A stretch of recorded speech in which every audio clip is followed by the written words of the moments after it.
We read in this week's parsha about the passing of Sarah Immortal. Vayuchai Sarah, and the life of Sarah was 127 years. Shnei Chai Sarah.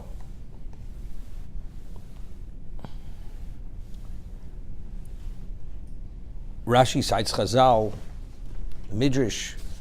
The passing of Sarah is juxtaposed to the Akedah to tell us that what was the cause of her death, that when she was informed by Satan that Avram was going to slaughter her child, her only child, the most beloved child, she was overwhelmed with pain and she passed away.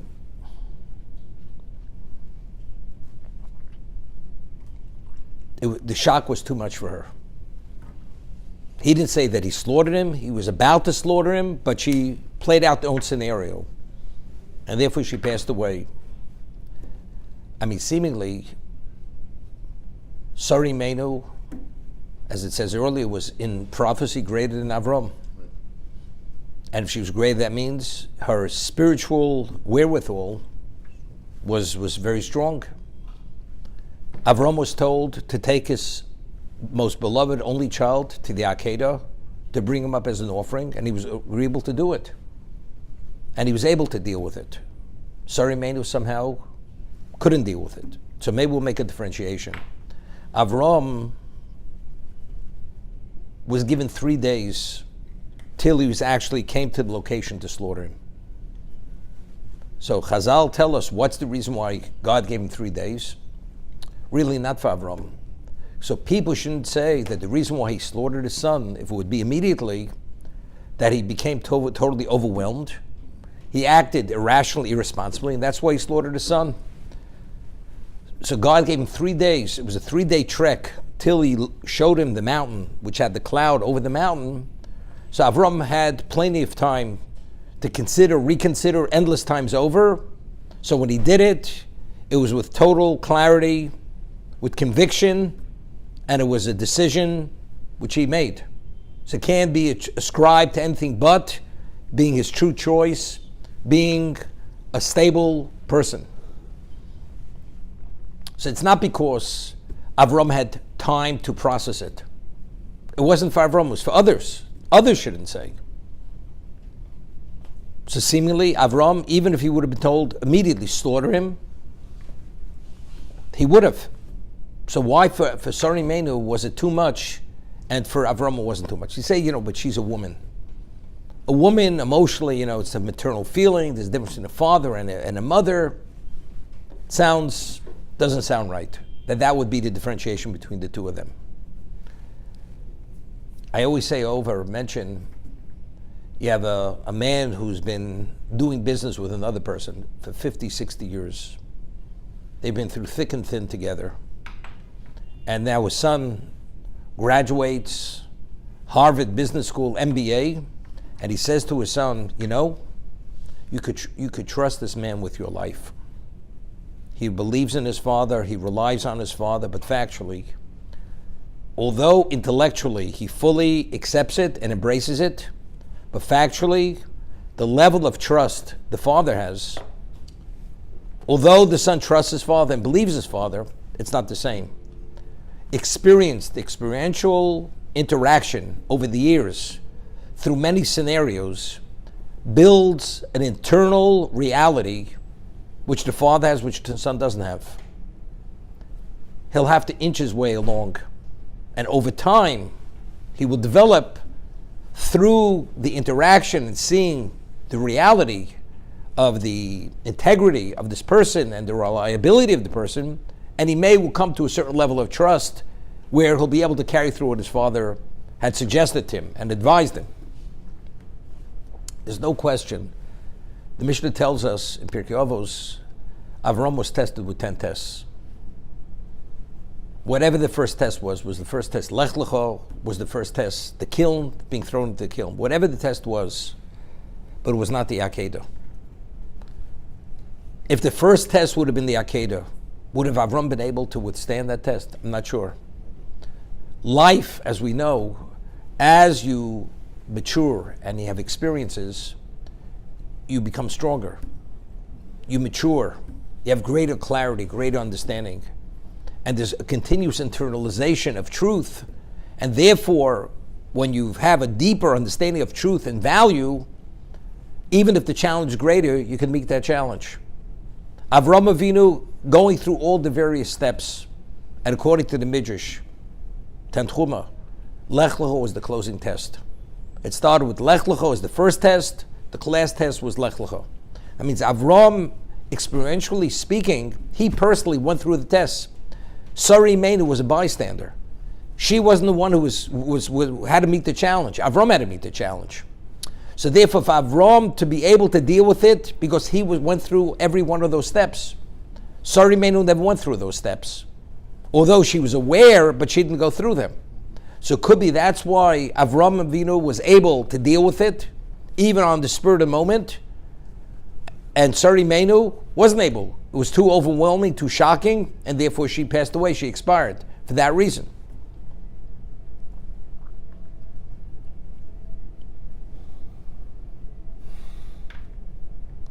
The Gemara tells us that, and Baal Turim cites the Gemara, that if a person puts forth that someone else should be subject to God's divine judgment, if you use that yardstick for another person, God uses that yardstick on the other person. Sarah Immortal, when she was having the difficulty with Hagar, where Hagar was acting and behaving disrespectfully to her, she was upset with Avram, because how does he remain silent? He was aware of this interaction. So Sarah Immortal says to Avram, her husband, Yishpor Hashem beini v'einecho, let God judge between us. So she evoked the attribute of justice in Avram. That means the yardstick you feel you could apply to Avram is the attribute of justice. One who uses that measure on another person, that same measure is applied to that person. The reason why Sarah Immortal passed away over here was because it was the Midas Hadin. When you evoke Midas in another person, that person substitute Midas Hadin. As the attribute, therefore, she was judged strictly, very strictly. She wouldn't have passed away at this moment. She only passed away because the Midas Hadin, nobody's perfect. That's why she passed away here. So it could be, because she was subject to Midas Hadin, many things, a person has the inner strength to withstand many things. It's like the Gemara tells us that the evil inclination continuously wants to consume us and destroy us. Ilmole lo yocholo. If not for Hashem's continuous divine assistance, helping a person to have the inner strength and the resiliency to the Yetzer Hara, to the evil inclination, you couldn't survive. Because the Midas Hadin was being applied to Sarah Immortal, Hashem didn't give her that assistance, what we call siyata dishmaya, to be able to process and internalize this overwhelming shock that her only child, who's the future patriarch of Klal Yisrael, is being killed, being slaughtered by Avram Avinu. So it could be that's another reason. Not only because she didn't go through all the steps, but rather because this was an expression of Midas Hadin, of the attribute of just, that's why she didn't have the ability to deal with the issue at the moment, for that reason.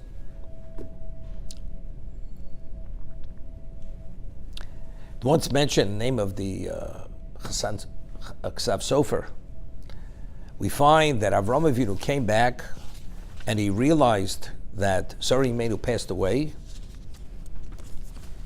So the Torah says, Vayov Avram lispod l'sarav lifkosa. He came to eulogize her and to cry for her. Cried for her. The chaf or the kaf in lifkosa is small.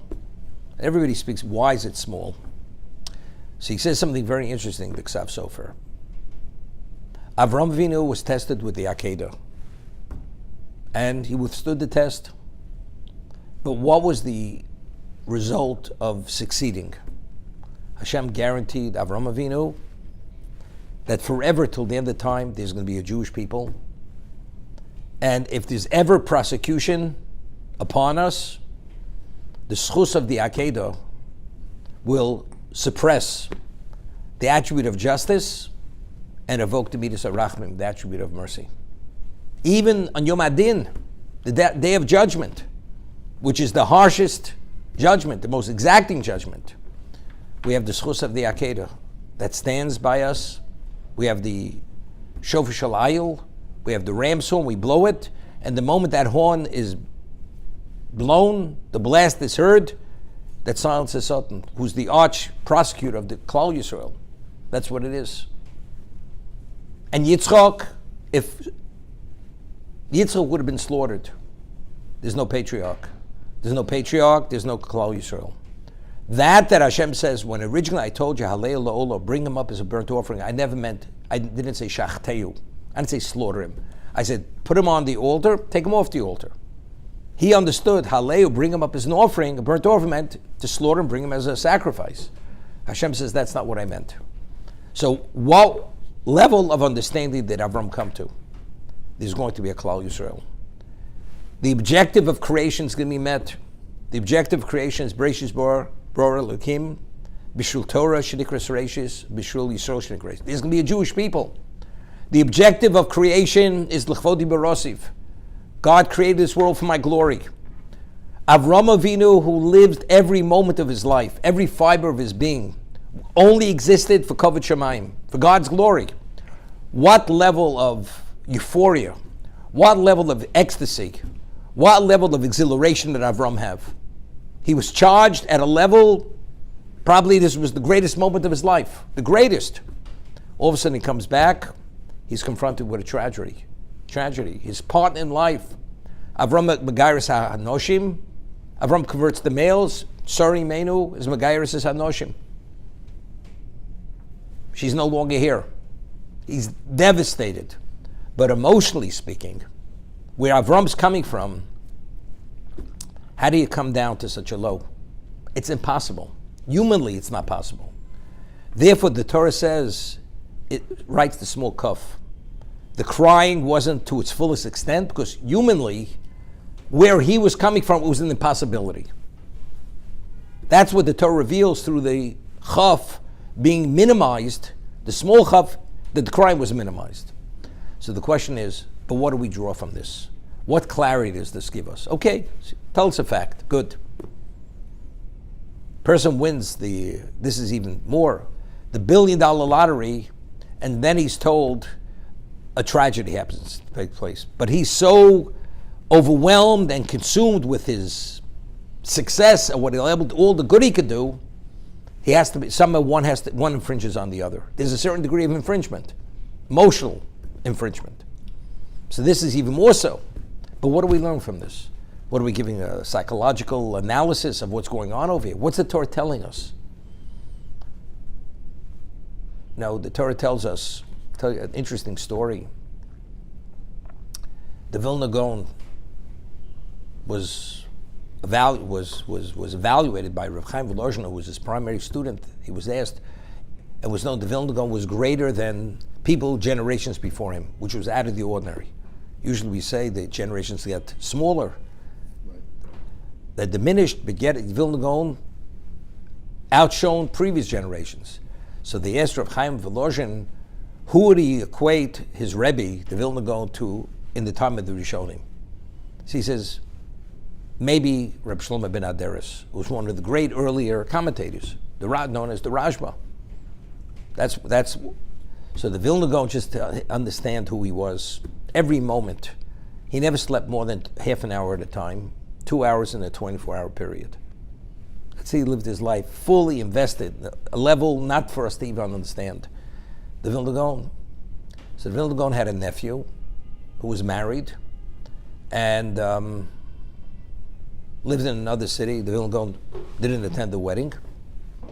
And this nephew, after he was married, he had the wedding gifts. A thief went and stole all the wedding gifts. Whether it was the gold, the silver, the money, stole it. And all of a sudden somebody knocks on his door and he's admitted. Who is it?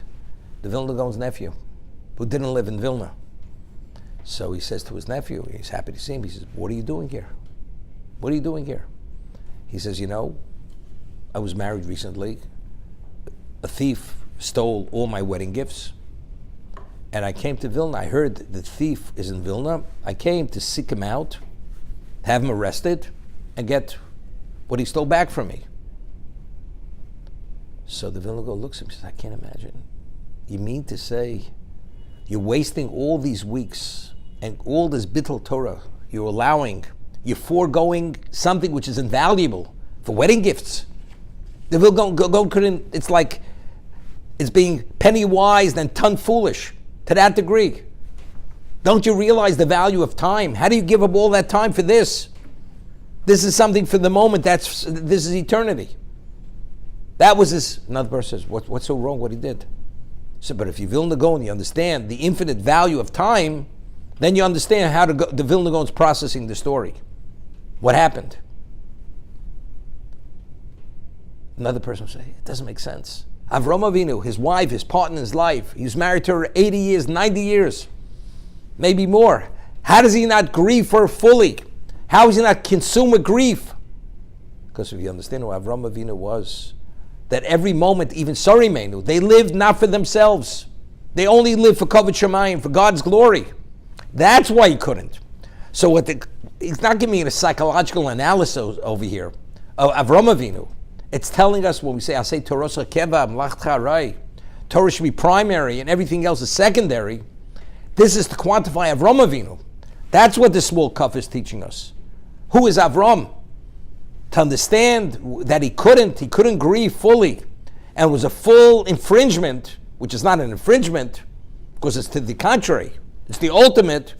That's what the Torah is communicating to us with this little chaf over here. That's what Torah is telling us.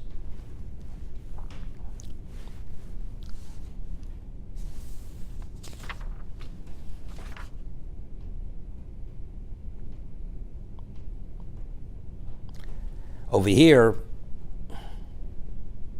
there's a Kliyokar. He asked a few other questions besides addressing the small kuf. Normally, when a person hears such terrible news, tidings, first the person cries, and then after the person takes hold of himself, and then says the eulogy. But yet it says, first he eulogized her, and then he cried. It seems to be out of order. The bechiyah, the crying, the grieving should come before the hesped. So the Kliyokar says it this way. It could have said, Vayova Avrom, lispod v'lifkos lisora. He eulogized her and he cried before the order. Why does lisora come between the eulogy and the crying? He could have said, as you will normally see, Avram came to eulogize and cry for Sarah. But it doesn't say that. It says, Avram came, he eulogized Sarah, and he cried for her. There's a pause. Why?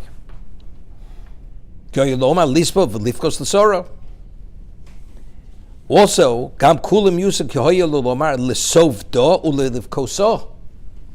to eulogize her and to cry for her. Besides, crying precedes eulogy. As it says, quotes the Gemara, 3 days are lebechi, zayin lehesped, during the Shiva period. The first 3 days is for crying, for grieving, and all 7 days are for eulogy. So he says, Vinire, lefisha bechol mes, when a person has this kind of tragedy, ha'evel holech mismait, we say time heals. As time goes on, it heals. So crying becomes less rather than more, because the person doesn't feel the pain as much. Ki berabos hayomim hakol nishkach. As time passes, things are forgotten.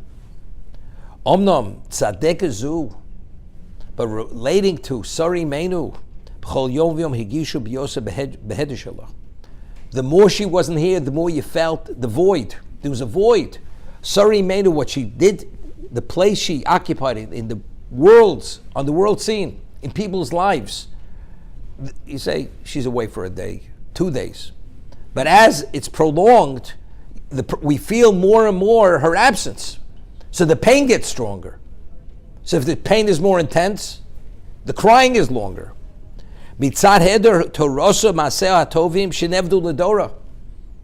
Whatever she represents spiritually, it was lost for a generation.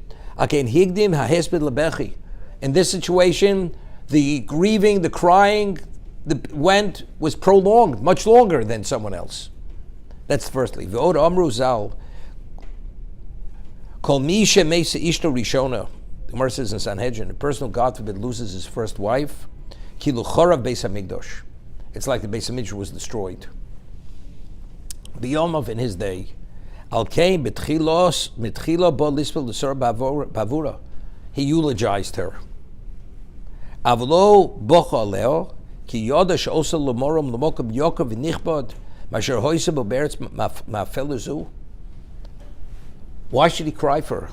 She's in a better place now. In terms of Hesped, we have to articulate and explain what we lost. That's the whole concept in Hesped. That people should realize, as it says, it's covered ames. It's honoring the deceased. People should have an appreciation of what's no longer here. So you have to articulate and define what's no longer here. That's Hesped. But in terms of crying, Avram Avinu understood where she went. She went to a better place. Olam haba. Now she's reaping all that she accomplished. The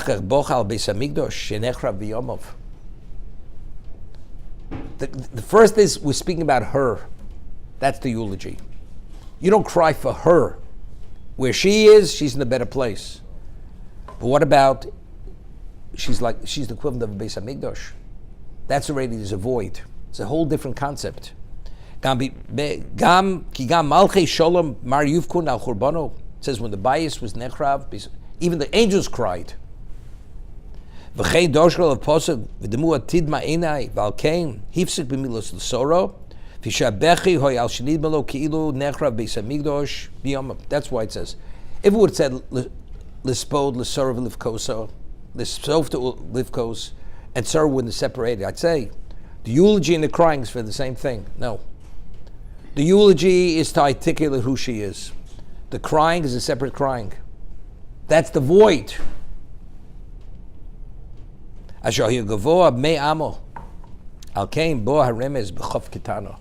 numerical value of chof, chof is what? Chof fei. Pei is 80, chof is 20. Ki chof o lemeyo. So the Beis Hamikdash was what? Was 100 amos high. V'rotzlo makilu nismaid osa mea amo v'nasu k'tanim. Yeah. So that meyo now has been minimized. Originally, the chaf is a large chaf. The chaf has been minimized. The Beis Hamikdash is not what it used to be because it's no longer here. V'zeh remez yoker, he says, and what it's alluding to is a very valuable understanding what we take away from this.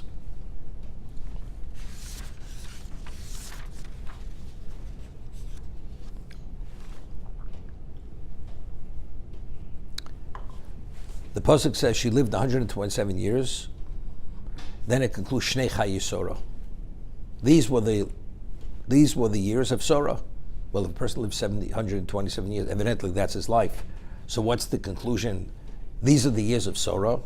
So Rashi says, Kulan Shavin Latova. All the years were equal for good. Therefore, it's not something which is superfluous. Otherwise, it seems to be totally superfluous. It's understood. You live 120 years. These are the lives. No. Cool. Now, firstly, you have to understand. Are they Kulan Shavin of Sorah? Latova. She had plenty of angst and aggravation in her life. They went to Egypt. She was nearly raped by Paro. Avimelech, she was taken. Yishmael, she had to tell Avram to drive out Yishmael and his mother because she was concerned for the influence they were having on Yitzchak. Yitzchak's not going to be the patriarch with that level, that subtle influence that exists in the house, in their home. So how could they be Kulan Shavin Latova? How do we understand this? They were all equally good.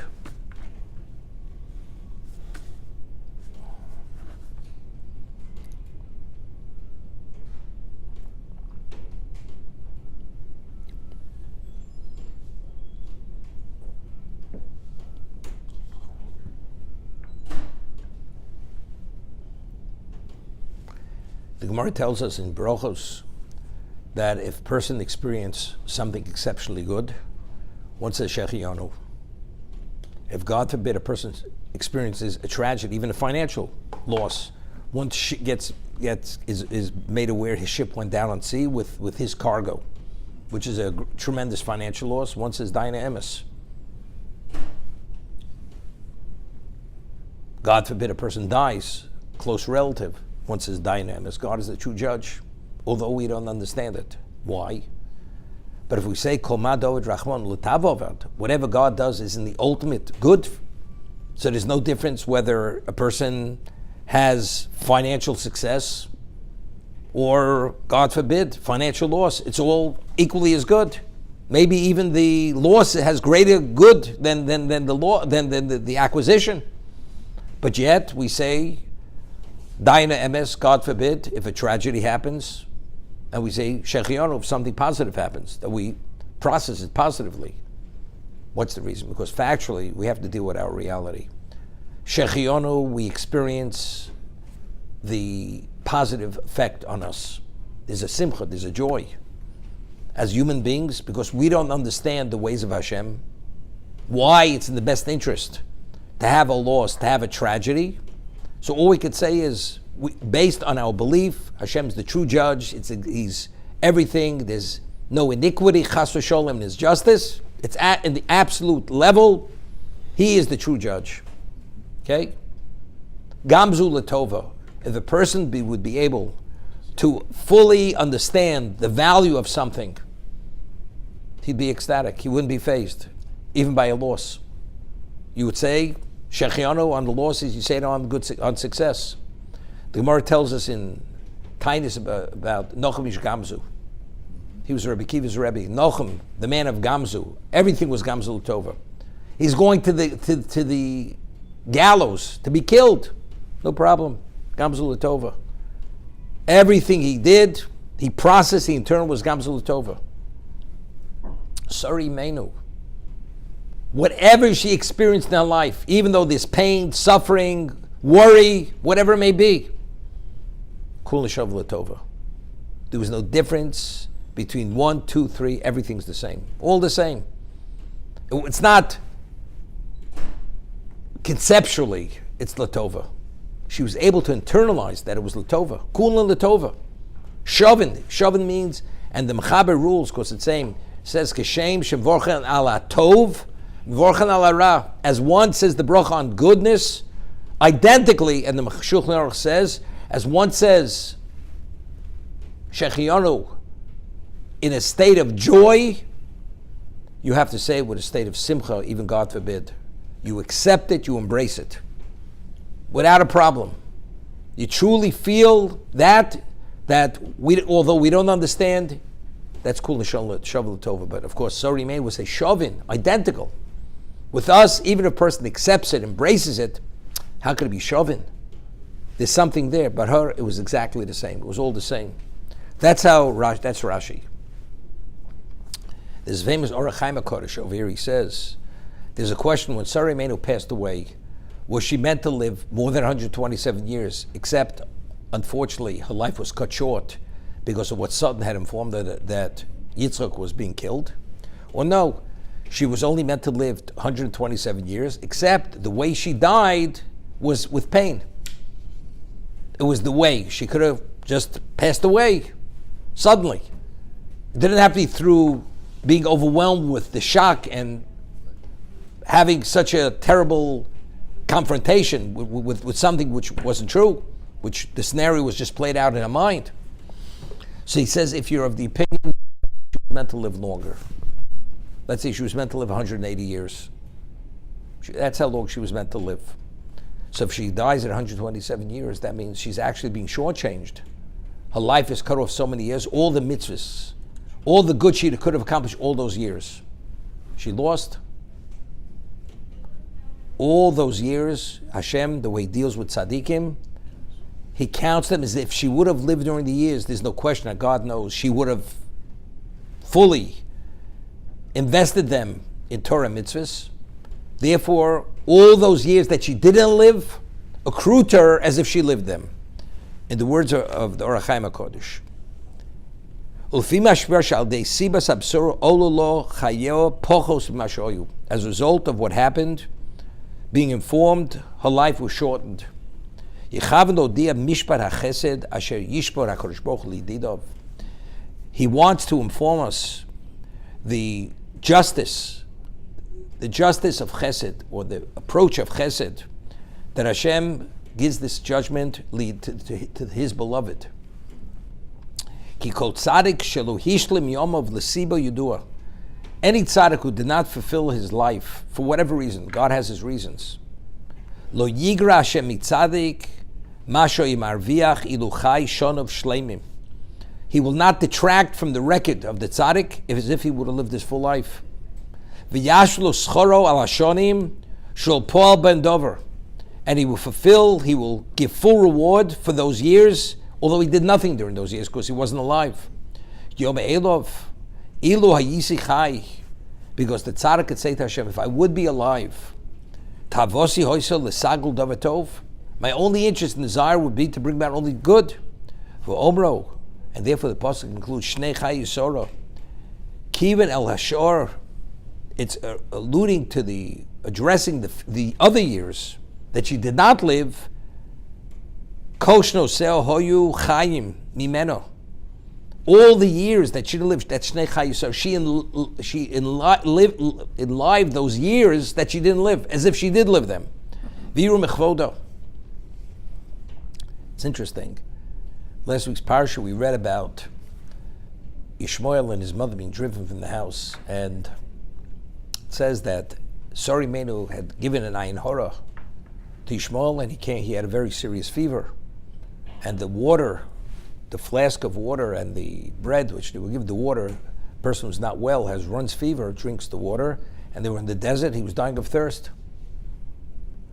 So it says, Vayishma Hashem l'kol anar. Hashem listened to the voice of the lad. Why? B'asher hu sham. Because where he was at that moment. So Rashi cites Chazal that at that moment, Malochim, the angels, saying to Hashem, he should die. You should not perform a miracle to provide water for him. Why?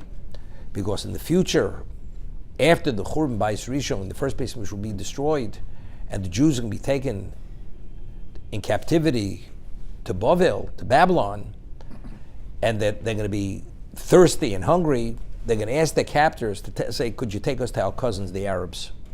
The Arabs. And they allowed it.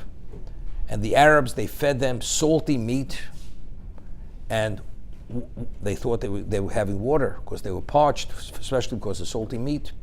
And they gave them flasks, skins filled with stale air. And they were so thirsty, they just opened it, and they, as if they would be drinking, to gulp water, they inhaled this air, and they immediately died.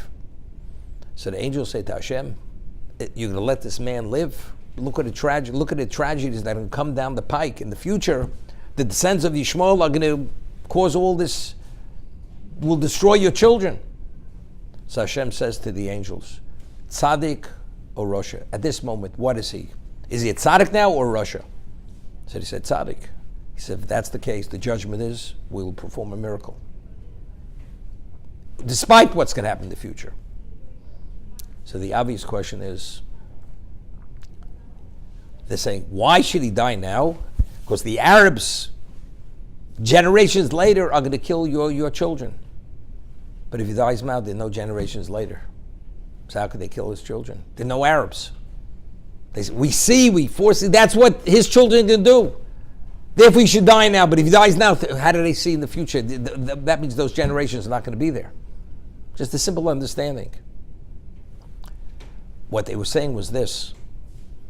Based on who Yishmael is, as things manifest themselves and evolve over the generations because of who he is, this is meant to emanate and evolve from him. That means he already has within himself that tendency to bring about that end result. Because otherwise, where did his descendants get that tendency? So therefore, he deserves to die now. So God says, it may be true. But since it wasn't actualized and never happened at this moment, is he tzaddik or rasha? Tzaddik, he lives. Why did it happen? Because within his makeup, he had that ability to bring that about. So therefore, those generations manifested themselves. So the angels, based on who they are, that dimension of being, spiritual beings, they were able to see how things evolve and develop, and ultimately to see clearly the scenarios that are going to take place in the future. It's not they know the future. Angels don't only know what God allows them to know. But it's only from the present they're able to see the future. So Hashem, Havdil Elef Abdolis, from angels, he allows the tzaddik to be fully accredited even for the years he didn't live. Because if he would have lived those years, every aspect of that moment, he would have fulfilled certain mitzvahs. How do you know? But he had lived. The tzaddik didn't live. Based on who the tzaddik is, Hashem understands how fully invested those days and those years would be. Therefore, he's fully accredited for those years as if he lived those full years. That's the Shnei Chai Yisora.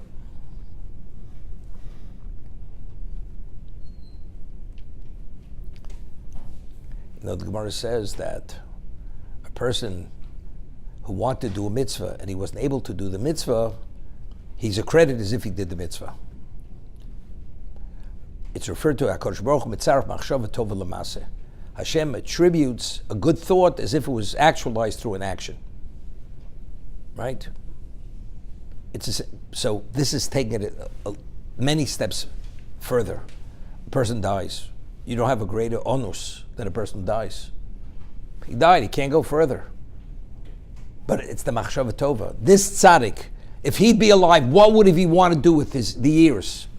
No question, to fully invest him to do the will of Hashem. So what happens? Hashem takes him. So what? He's an onus. It's beyond his control. So it's no worse than HaKadosh Baruch Hu Mitzaref Machshava Tova L'Maseh. You don't have to have the Machshava Tova. You don't have to have the thought. That's just the reality. The Rabbeinu Yonah in Pirkei Avos and in his work Shari Tshuva cites an Avos to Reb Nosson, which was written by Tana, that by Kabbalah Torah, that when Klal Yisrael said they Nasa v'Nishma, they can accept the Torah, Hashem already accredited them as if they fulfilled the whole Torah, although they didn't do the mitzvahs yet. But because he says if a person makes a commitment to do something, although it never happens, the person is fully credited if he did. So the Rabbeinu Yonah writes, if a person, let's say, committed himself, he's going to study the Torah in entirety. But it takes 70 years, and the person is taken at midlife at the age of 35. The person, from the moment he makes that commitment, his record is fully accredited with what he committed himself for. Of course, it's based on the sincerity of a person at the time. God knows that the quality of the commitment. So if it is that, it's fully credited. It's already transferred into the account. So it's the same similar idea.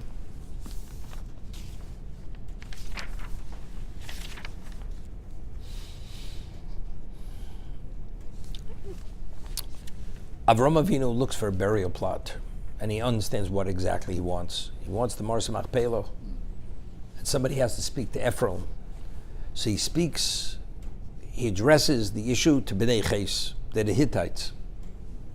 And they go speak to Ephraim, and Ephraim ultimately is agreeable for a certain amount of money to transfer the Marsa Machpelah and the field and all which is associated with it to Avram. So the Hittites are referred to as Bnei Ches, the sons of Ches. They descend from the Hittite, their founding father. So he quotes Chazal, Medrash, Yud Pam Bnei Ches Parsha. The words Bnei Ches are mentioned 10 times in this portion regarding the acquisition of the Marsa Machpelah, Tomb of Machpelah. Why? Person who goes and facilitates the acquisition of a Talmud Chochem where he needs something, Kilukim Aseres Adibros.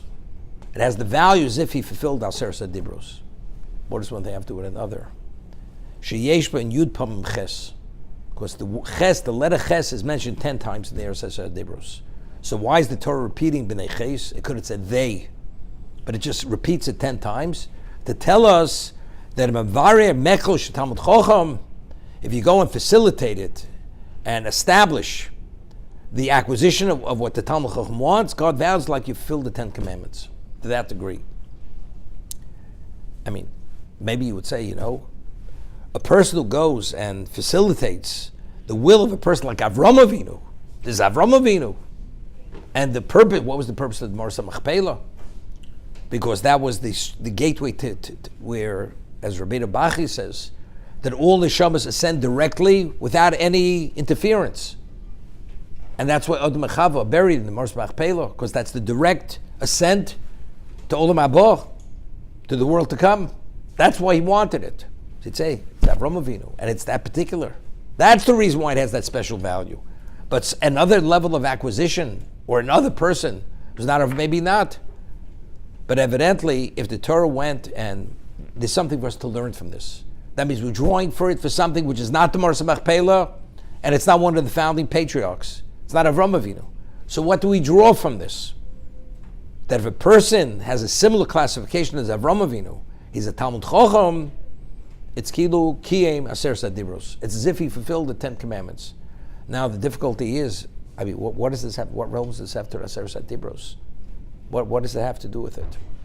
There's a Ramchal writes in one location that the people in the world to come, although you have many people who will merit a share in the world to come, we'll go to Olam Haba. But you have what we call Roshim, leaders, and you have people who are lesser, more like followers. And he explains that, let's say a person did mitzvahs in this world, and he could have been a leader, in a leading position in Olam Haba, but he received some of the reward for the mitzvah in this world. He's no longer a Rosh. He's no longer that leader in the world to come. It's not. He says, however, let's say you have a person who is not worthy to be in the leadership position in the world to come, but he facilitates and he fulfills the needs of the tzaddik to allow him to fully function in his capacity. He leaps to the higher level. He becomes attached to the Talmud Chacham. You're at that higher level, because he couldn't have accomplished that without the assistance of the ordinary person. Although the ordinary person, he has a much lesser record. Totally different classification, doesn't make a difference. He leaps to that other level. Okay? Nora means to fulfill the Aseres HaDibros. We're talking about this, you're like the perfect Jew. The 10 Commandments. That encompasses the whole Torah, its entirety. It's like you filled the entire Torah. The answer is, a Talmud Chacham is not a person who has some Torah knowledge. Firstly, he's Tocho Kebaro, as the Gemara says. He's totally consistent, genuine. What you see on the outside, that's what you see on the inside. That's what it is. And he's a person who has a knowledge base, fulfills everything. Who is Avram Avinu? That's the Talmud Chacham. Talmud Chacham, Torah Kebaro, we're talking about, he's a tzaddik plus. That's what he is. So based on that principle of the Ramchal, that since they facilitated, and Avram needed this, they needed it, because Sari Meno had to be buried there. Therefore he went to the other level. They're considered, now it's very interesting. I once mentioned a Yalkut. The Yalkut says that Hashem says to Avram Avinu, when he purchased the Mars Machpelah on behalf of Sari Meno, he says, finally, after all these years, Ato Lovish B'Levushi, finally you're wearing my cloak of Chesed. Avram Avinu, when Sari Meno passed away, was 137 years old. That's how old he was. And most of those years, he was doing Chesed on an unequaled level. Just look what happened with the Malachim, the Chesed, the quality of the Chesed. He hosted them. In the merit of the shade of the tree, we merited the Anei HaKavod, the clouds of glory. The water at Be'er Shel Miriam. The Ekopas Lechem, the bread, the Mon. Phenomenal Chesed. Phenomenal value. So Hashem says, now when you purchase the burial plot for Sari Menu, you finally are wearing my cloak of Chesed. Wait a minute, what about until now? Avram's whole life was Chesed. He's referred to as the pillar of Chesed, Avram Avinu. So how do we understand the Midrash? Now, we had said, Avram Avinu who did chesed, did he do chesed for chesed, or he only used chesed as a vehicle to bring people to monotheism? He didn't do chesed for chesed. Why did he give this elaborate banquet? It was only to enter into a dialogue where they're going to attribute whatever it may be to something else. He says, no, there's a creator, there's a provider, and there's one who's continuously involved with existence, with every aspect of existence. So that was only a vehicle. The chesed was not for its own sake, but it was for the sake of what? To bring about something else, which was to bring people to monotheism. Mahu afato. To do, as God is chesed, you should be chesed. When God's chesed, chesed is as a vehicle, chesed is just for its own sake. When Hashem does chesed, it's for its own sake. It's not as a vehicle, as a means for something else. That's Hashem's chesed. Olam chesed yiboneh. The ultimate chesed, God created existence to give us the opportunity that if we succeed, we could cleave to Him in the world to come, to be part of Him in the world to come. So that's chesed for chesed. God had no reason to create a world. Purely for what? For mankind. Purely for Klal Yisrael. So when the Bnei Ches facilitated the purchase of Marsa Machpelah, Avram went to a different level of chesed. What did they provide for Avram?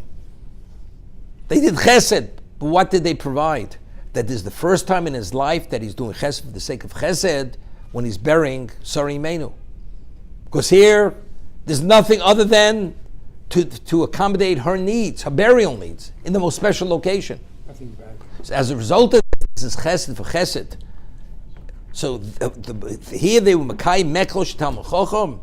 In this context, this is beyond anything. This is the Aser Sadibis. But again, there happened to be this story by Avram Avinu, but still I draw from here that anybody who facilitates any acquisition of any Talmud Chochem, it's Kilum Aser Sadibris, whatever level he fulfills that achievement. Just like to end with one thing. We find the story of Eliezer, Eved Avram, where he was told by Avram Avinu to find a wife for Sarah with all kinds of conditions. Eliezer was called Damesek Eliezer. He was Moshe B'chol Shelo. Avram Avinu had a phenomenal financial portfolio. Tremendous flocks and herds and slaves and gold and silver, Especially you have to hedge against inflation. It's a lot of investment. He wasn't an ordinary person, Eliezer. He was Damesek. He drew from his master's wellsprings and he disseminated Torah. He was a man who was a financial giant. He was a giant in every sense of the word. But yet, in the story, when you read the story of Eliezer Eved Avram, he's never referred to as Eliezer. He's called Eved Avram, the slave of Avram. Whenever he's referred to, he's Veyomer HaEved. And the slave said, when he speaks to Besuel, the father of Rivka, Eved Avram Anochi, I am the slave of Avram, the chattel of Avram. Me. I could be the dean of Harvard and MIT and everything beyond that. What am I? Am I a super? I'm the superintendent. I clean the campus. What do you think I am here? I oversee the people cutting the lawn here. What's going on over here? I'm nothing. My value is purely to serve my master, nothing other than that. When he saw that it was the right woman, he gave thanks that Hashem did chesed with Avram. Not that he somehow has succeeded, now he's going to get accolades and praise from his master. I fulfilled my purpose. Hashem did chesed with Avram. And when he prayed, do chesed with Avram, my master. But still, the story is repeated a number of times. And the Medrash uses an expression. How much ink has been spilt on this story? How many quills have been broken on this story? Over and over. We say, Yofes si chosen shel avdi avos, Yosef b'torasin shel bonim. To learn out of halacha, the Torah writes a letter And from that letter, it alludes, and we're able to draw from that, extrapolate from that, many levels of understanding of halacha. And this is the story of Eved Avraham Avinu. It's stated in the most lengthy narrative and repeated yet, on top of it. And the Torah is so exacting to use the minimal amount of speech, the minimal amount of words and letters. And here, it's so elaborate in the narrative. So evidently, what do I draw from this? Yofis, sichosan, shalavdi ovos. Sich means the ordinary talk. Positive is the ordinary talk, the simple talk of the Avdi Ovos, Yosem Sichos Torah Shalbonim, even greater than the Torah of the children. So what do we learn from there? This is immortal versus immortal. To what degree, despite his own capability, which Avram Avinu digdim deke, he's not God, and he's not endowed by Avram. That capability is God endowed. Yet, how does he value himself versus his master? I have no identity. My identity is my master. I attribute nothing to myself. Everything's my master. Why do I succeed? For the sake of my master. That's it. Continuous. Although his ability is unrelated to his master. Moshe b'cha shelo. Whatever he has. So what do we learn? Here, immortal to immortal. Look at the level of negation, subservience, and submission. So what about the master of the world? The Melech Malchei Amlochim, HaKadosh Baruch Hu. To what degree should we be subservient? Where he is the endower. Not only is he our master, every aspect of our being, he continuously endows us. He's the benefactor. So what degree should we be the Eved? That's what's Yofis Sichos Yosem Torah Shalbonim. Have Misham Shal Rav Shlomo as the Kabbalah Pras. Serve the master not for the sake of reward. V'mor Hashem Aleichem. You should have Mor Shamayim, Yir Shamayim. That's the mission in Pirkei Avos. So that's the reason why. The story is so essential and crucial for a Jew to understand what it means to serve a master. It's okay for me to take some credit. Why not? Once in a while. Am I really taking away from my master, Eliezer Avram? He's not even mentioned by name. No, I am John Doe, PhD, lawyer, this, that, and I happen to work for whoever. No mention of who he is. Eved Avram Anochi. He's not identified by name. Nothing. That's the way a Jew, the ultimate level of accomplishment is Anochi Ofa Vefer. Tolev Loish. I'm a worm, I'm not a person, David Melech says. Whatever I do is you.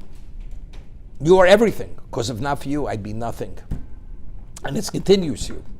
That's why the story of Eliezer has such significance and value, and therefore it's repeated to get all aspects of the story, to what degree a subject has to be subservient and subsumed by his master's will.